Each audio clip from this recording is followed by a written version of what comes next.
Voilà, Pereke, Mishnah Dalet de Pirkei Avot, la fin de la Mishnah nous enseigne que quelqu'un qui ne croit pas suffisamment en soi, il ne croit pas non plus suffisamment à Kadosh Baruch Hu. Quelqu'un qui croit en soi, il croit en Hachem correctement. Quelqu'un qui ne croit pas suffisamment en soi, il ne croit pas en Hachem. Quel est le lien entre croire en soi, avoir confiance en ses capacités, c'est ce qui amène à avoir la confiance en Hachem. Comment? La Mishnah nous enseigne que Asara nisyonot nisu avotenu et hamakom baruch hu bamidbar. Sheneemar vayinasu oti ze 10 pa'amim velo shame'u bekoli. Nous dit la Mishnah que nos ancêtres dans le désert ont mis au défi à Kadosh Baruch Hu à 10 reprises. Asara nisyonot. Et comme le texte le dit, vayinasu oti 10 pa'amim, à Kadosh Baruch Hu dit, ils m'ont mis au défi 10 fois, 10 reprises. Ça veut dire quoi mettre au défi Hachem? Est-ce que le Ham Israël doutait des capacités d'Hachem? Alors ils ont tout vu, ils vivaient dans une présence divine, on ne peut plus éclatante. Alors comment peut-on comprendre que le Ham Israël mettait au défi Hachem? Qu'il il testait. Quoi, il testait s'il est capable? C'est à quoi tester Hachem s'il est capable? C'est à quoi? Eux qui ont vu tout. En plus, ça veut dire quoi tester Hachem? Akadosh Baruch Hu, il est menacé un homme. Alors on a expliqué, il le menaçait un homme, ça veut dire le tester, c'est pas vraiment un test comme c'est pour lui permettre de chercher plus loin, plus profondément les forces qui l'animent. Ça c'est un camp d'Hachem, mais au défi un homme. Mais un homme, donc un peuple ici qui a mis au défi à Kadosh Baruch Hu, il teste Hachem, Yacholot qu'il peut, il peut pas. Qu'est-ce que ça veut dire quoi, Khalila? Kadosh Baruch Hu, il est Kol Yachol. Qu'est-ce que ça veut dire? Qu'est-ce qu'on nous on doit retenir de ça? Qu'est-ce qu'on doit goûter dans cela? Alors, je vous propose une petite réflexion qui, en réalité, nous montrera que tester Hachem, quelque part, c'est parce qu'on a le sentiment qu'on n'est pas suffisamment méritant pour qu'il nous offre tout ce qu'il peut nous offrir.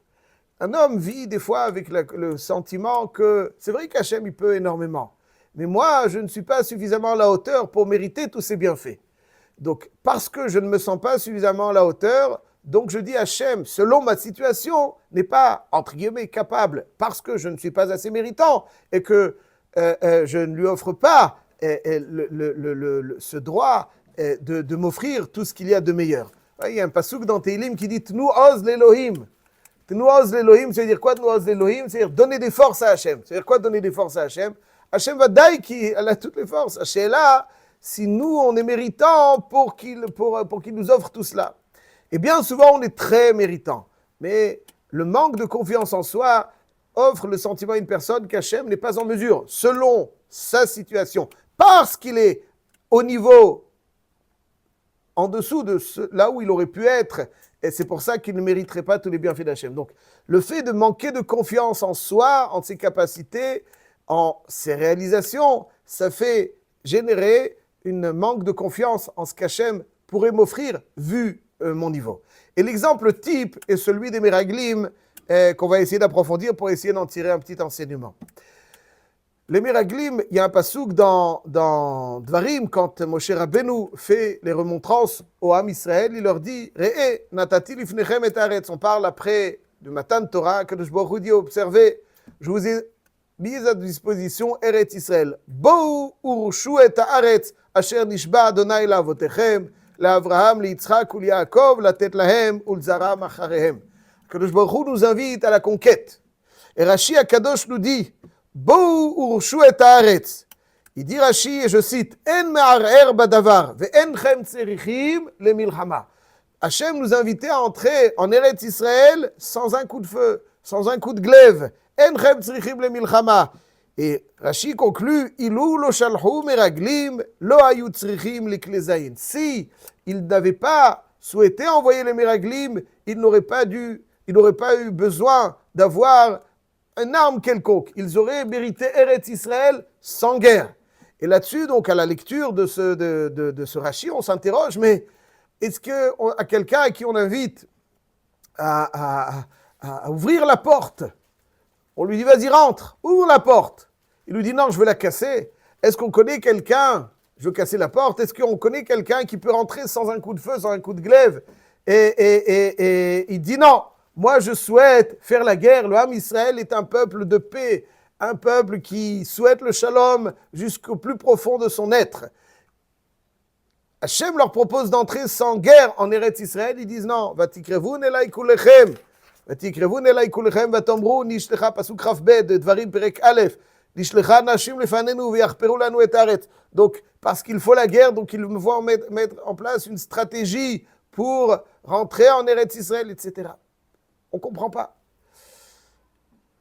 Qui plus est, dans le compte-rendu des Meraglim, il y a une phrase qui paraît époustouflante, dans laquelle ils vont dire qu'ils se sont rendus en Eretz Israël, ils ont vu les géants qui s'y trouvent, et Chazak ou Mimenu, les peuples qui sont là, ils sont plus forts, Mimenu, qu'Hachem nous dit la Gemara.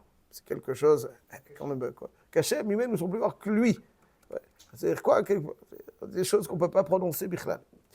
La réponse nous explique le natif de Vologine, au début de Parashat Shlach, entre autres, dans plusieurs endroits, mais entre autres au début de Parashat Shlach. Il nous dit comme ça. C'est très simplement.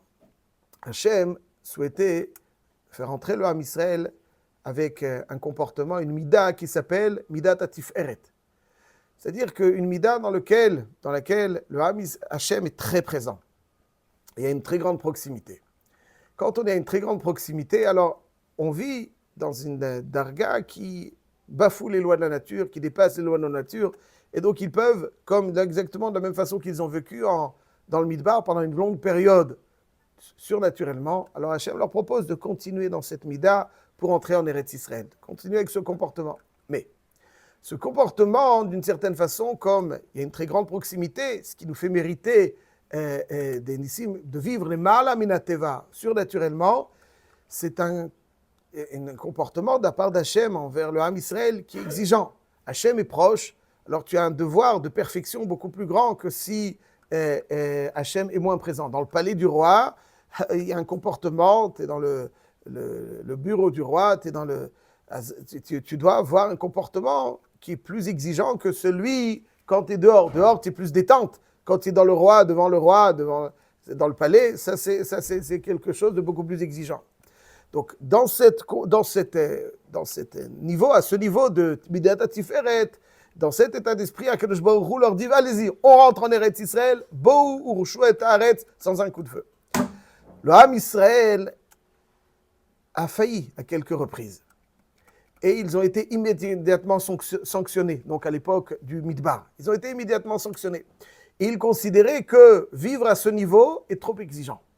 Ils ne sont pas capables de vivre à ce niveau. Donc, il va falloir descendre et évoluer à un niveau qui s'appelle Midat HaMalchut, c'est-à-dire bénéficier d'un comportement où les choses se déroulent de façon plus naturelle. Il y a certes un devoir donc de conquête, de guerre, parce qu'une fois que tout se déroule dans le cadre des lois de la nature, donc il va falloir mettre en place une stratégie, envoyer des explorateurs, etc. Mais d'un autre côté, puisqu'on est moins proche, donc il y a moins d'exigences. Et ils ne se considéraient pas capables d'évoluer au niveau idéal, de Tiferet. Ils se disaient, ça c'est trop exigeant, on n'est pas au niveau. Donc on va chercher à évoluer moins dans une sphère moins idéale, plus éloignée d'Hachem. Certes, on bénéficiera de moins de miracles, mais au moins, on a le droit à l'erreur, entre guillemets, et on n'est pas immédiatement sanctionné. Dans ce sens-là, on a le droit, quand les choses ne sont pas comme elles devraient l'être. Et ça, c'est quelque part le changement, la métamorphose qui s'est passée dans le désert. Ils étaient dans un premier temps dans Midat Tiferet, ils devaient rentrer en Eretz Israël, Bour, Chouet, Haaretz, sans un coup de feu. Eux, ils disent non, c'est trop fort, trop grand pour nous. On ne peut pas évoluer aussi haut. On est obligé de se réduire à quelque chose qui est moins grand, moins fort, moins exigeant donc. Et donc, on préfère être moins, faire la guerre et être moins sanctionné moins rapidement. Avoir plus de laxisme à notre égard. Et ça, c'est donc le début d'un état d'esprit, d'une certaine façon, de manque d'appréciation, de considération de soi. On n'est pas capable. On n'est pas capable. Alors, à chaque fois que quelqu'un entre dans un cycle de « je ne suis pas capable », même lorsqu'il est donc dans le niveau inférieur, il va encore dire « non, mais je ne suis pas capable ». C'est pour ça qu'ils disent, on dit le Ham Israël qui chazaku mimenu. C'est-à-dire quoi qui chazaku mimenu? Nous expliquent nos sages. Ça ne veut pas dire que ce peuple est plus fort qu'Hachem. C'est n'importe quoi. Akolobchet, il est selon nos mérites, puisqu'il n'y a pas de miracle, mais à la teva. Donc il n'y a pas de miracle, mais à la teva. Donc s'il n'y a pas de miracle, mais à la teva, il y a moins de Kiddush Hashem. S'il y a moins de Kiddush Hashem, il faut être plus méritant. Et nous ne sommes pas suffisamment méritants pour bénéficier du soutien d'Hachem pour conquérir Eretz Israël. Et ça, c'est toujours le drame. Lorsque quelqu'un n'a pas suffisamment confiance en son importance aux yeux d'Hachem, il est tout le temps dans un esprit de régression dans lequel il va dire « Non, ça, je ne suis pas capable. » Hachem, il va t'aider. Non, il va m'aider, mais il aide les tzadikim, Hachem. Moi, je ne suis pas à ce niveau. Et donc, finalement, je ne suis pas capable de ça, et je ne suis pas capable de ça, et je ne suis pas capable de ça. Et là, donc, c'est toujours le drame de la régression, parce qu'un homme est dans le manque de confiance en soi, donc dans le manque de confiance d'Hachem. Parce que si j'ai confiance en moi, en mon prestige, qui vient aux yeux d'Hachem, alors j'ai confiance en lui et je sais qu'il m'apportera son soutien et je ne serai pas sans arrêt dans le sentiment de culpabilité où je me sens pas suffisamment attrayant aux yeux d'Hachem. Concrètement, un bonhomme qui est dans cette situation, comment il peut retourner la situation pour retrouver la confiance en soi? Il faut aller toujours dans le shoresh. Nous avons en nous le code génétique spirituel d'Avraham Avinu. Avraham Avinu, c'est quoi son chidouche? C'est quoi le chidouche d'Avraham Avinu? Pour dire les choses très concrètement. C'est quoi le chidouche d'Avraham Avinu? Qu'est-ce que c'est Avraham Avinu? Avant Avraham Avinu, il ne savait pas qu'il y avait un Dieu. Il savait qu'il y avait un Dieu. Mais il faisait Avodah Zara. Pourquoi il faisait Avodah Zara? C'est quoi le chidouche d'Avraham Avinu? Il y avait donc un débat houleux, très, très fort à l'époque d'Avraham Avinu. C'est quoi le débat? C'est quoi qui a animé cette génération? Le débat qui animait cette génération était le suivant. Tout le monde savait qu'il y avait un tout-puissant qui est à l'origine de la création du monde. Seulement, ceux qui faisaient Avodah Zara prétendaient, leur idéologie était Hachem est très grand et l'homme n'est pas très intéressant. Il n'est pas très attrayant. Il ne peut pas susciter l'intérêt d'Hachem. Donc, il a mis des intermédiaires qui, eux, vont gérer. D'une certaine façon, il a offert une autonomie à des intermédiaires qui, eux, vont gérer, parce que lui, il ne s'intéresse pas trop.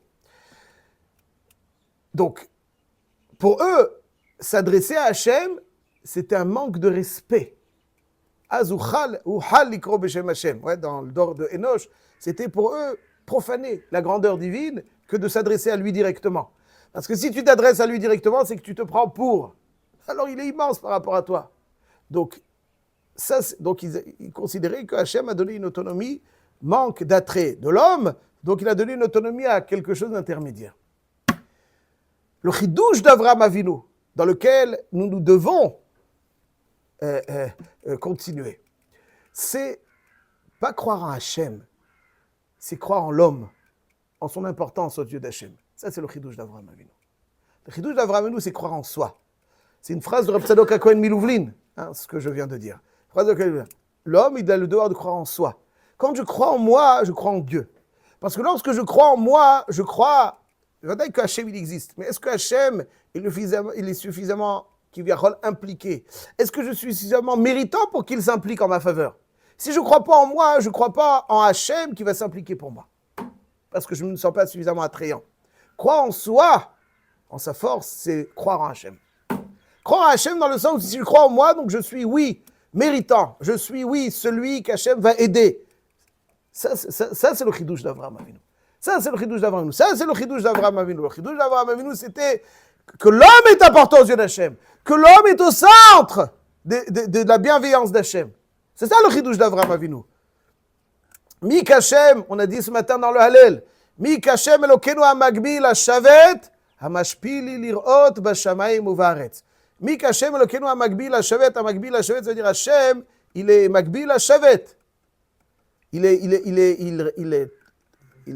Son trône est magbi, est gavoa. אבל המשפיל לי לראות בשמיים ובארץ. Il observe, il a une bienveillance à notre égard. Ça, c'est la base de la Yahadout. Donc, quelque part, lorsque quelqu'un n'est pas confiant en lui, ne croit pas en lui, il ne croit pas en Hachem, il ne croit pas en ce qu'Hachem va l'aider. C'est ce qui se passe avec le Miraglim. Il dit, on n'est pas au niveau. On n'est pas au niveau d'évoluer idéalement, donc on ne croit pas en soi. Donc, ok, alors il descend, il préfère évoluer à un niveau moindre. Quand il préfère évoluer à un niveau moindre, alors il dit, mais non, on n'est pas au niveau. On n'est pas au niveau. On n'est pas au niveau pour qu'Hachem nous apporte son soutien. Donc il faut encore un petit peu attendre le progrès pour véritablement passer à la conquête. Un homme doit être équilibré, il doit être lucide. Mais il ne doit pas chercher à se... Parce que le Yetzer Hara, c'est lui qui est là en train de nous dire c'est bon, tu sais, ne cherche pas à aller trop haut. Et donc, un homme, quand il est dans cet état d'esprit où il n'a pas confiance en ses forces, il n'a pas confiance en son attrait aux yeux d'Hachem, en son attrait pour qu'Hachem s'implique et lui offre les plus belles choses, alors finalement, il se sent un petit peu dans une dynamique de régression, et à chaque fois, il dit non, ça, je ne suis pas au niveau. Ça, je suis pas au niveau. En fait, le shoresh aussi, c'est parce que il n'a pas envie d'aller plus haut. Donc finalement, se dire que Hachem ne va pas l'aider à conquérir, parce que la conquête, c'est forcément des morts. Donc, c'est forcément monter. Donc, il dit non, je peux pas. Donc, dire qu'Hachem ne va pas m'aider, c'est parce que je ne me sens pas suffisamment important. Mais il y a d'autres contextes où oui, je me sens très important. Et là, pitom, je ne me sens pas très important. Pourquoi? Parce que je ne me sens pas important, parce que je me complais un petit peu dans un mode moyen. Monter, non, je ne suis pas assez... Donc, ne pas croire en soi, c'est un Yetzer Hara. Quand je ne crois pas en moi, je ne crois pas en l'attrait que j'ai aux yeux d'Hachem. Et donc, finalement, il y a beaucoup de conséquences à cela. Et, attention, ce qu'on retient ici dans notre paracha, de la paracha des Meraglim, c'est que les plus belles choses, les terres, les plus belles terres, la terre qui leur a été promise, leur échappe. Parce qu'il y a de très belles choses qui sont promises à un homme. Mais il doit croire en lui, pour croire en Hachem, et pour avoir donc les belles conquêtes.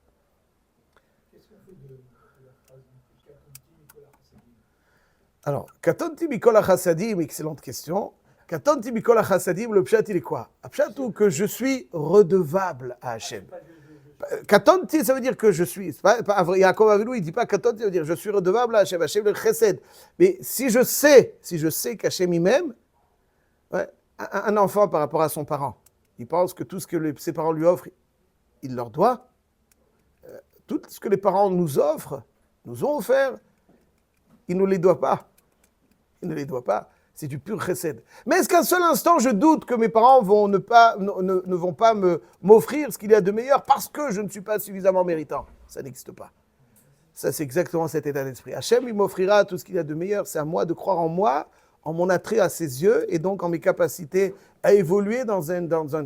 Croire en Hachem, c'est croire en soi. Croire en soi, c'est croire en Hachem. C'est ça que la Mishnah nous dit. Sarah nisyonot nitnasu. Ils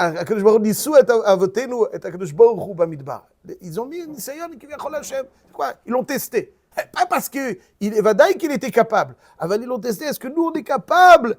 Est-ce que nous, on est au niveau pour mériter ce Hachem? Il est capable en lui-même. Est-ce qu'il est capable à notre niveau? Ça, c'est... Et sans arrêter dans ce doute. Est-ce qu'on est capable? Et lorsque quelqu'un est dans cet état d'esprit où il sent qu'il n'est pas attrayant à Hachem, donc il se plaît. Alors que c'est le Yesod et Yesodot, c'est de savoir que on a besoin toujours d'aller à un cran plus haut. Un cran plus haut.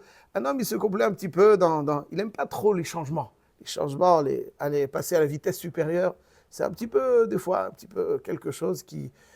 Mais le Yetzer Hara, il te dit, tu passes à la vitesse supérieure, tu as les forces, tu as la santé, tu as l'appui d'Hachem, tu as le truc. Oh, soyons réalistes et lucides.